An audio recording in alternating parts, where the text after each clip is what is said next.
कहते हैं हर गांव में एक रहस्य छिपा होता है, लेकिन पोखरिया गांव का रहस्य लोगों की जान ले चुका था। रात में अगर किसी ने उस लड़की के घर की तरफ देखा तो सुबह उसकी आंखें खुली की खुली रह जाती थी।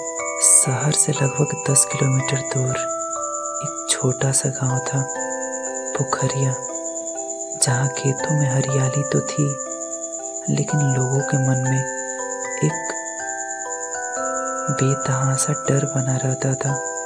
उस गांव में एक लड़की रहती थी जिसका नाम निधि था। एक चुप रहने वाली लड़की, पर बहुत तेज लड़की।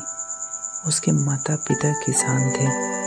सदा जीवन मिट्टी की खुशबू और मेहनत का उनका धर्म था, लेकिन उनके घर पर एक काला साया पीढ़ियों से मौजूद था, जिसे पूरा गांव कांपता था।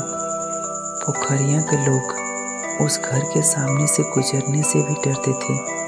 कहते थे उस घर की दीवारों में कुछ फुसफुसाता है। कोई बच्चा अगर गलती से उस घर के पास चला जाता तो अगले ही दिन बुखार में तपता हुआ मिलता। कभी होश में, कभी बड़बड़ाते हुए वो हंस रही थी, वो मुझे बुला रही थी। गांव की औरतें तो बच्चों को डांटने के लिए यही कहती थी, सो जा नहीं तो निधि वाली आत्मा तुझे ले जाएगी। पर निधि को ये सब बस अंधविश्वास लगता था। उसे नहीं पता था कि उसके अपने घर की दीवारों में ही मौत का साया छिपा है। सावन का महीना था, बादल गरज रहे थे। बारिश की बूंदें मिट्टी पर गिरकर भयानक ध्वनि बना रही थी। रात के 9 बज चुके थे। अचानक पूरे गांव की लाइट चली गई। गांव अंधेरे में डूब गया। हर घर का दरवाजा बंद हो गया। बस एक घर खुला रह गया, निधि का घर।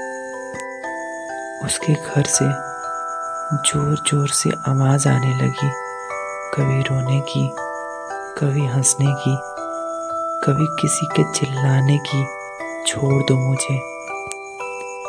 गांव वाले खिड़कियों से झांकने की हिम्मत नहीं कर पा रहे थे। हर कोई अपने दरवाजे के अंदर सिमट गया। आवाजें धीरे धीरे और तेज होती गई। ऐसा लग रहा था जैसे कोई अदृश्य चीज दीवारों पर दौड़ रही हो। बिजली की एक चमक ने उस घर को रोशन किया और किसी ने देखा निधि की परछाई छत से उल्टी लटकी हुई थी। उसके बाल जमीन को छू रहे थे और आंखों से लाल रोशनी निकल रही थी। लोगों ने दरवाजा पीटकर देखने की कोशिश की, पर अंदर से बस एक आवाज आई, अब बहुत देर हो चुकी है। सुबह जब गांव वाले पहुंचे, दरवाजा खुला था। अंदर सिर्फ राख थी। निधि और उसके माता पिता कहीं नहीं थे।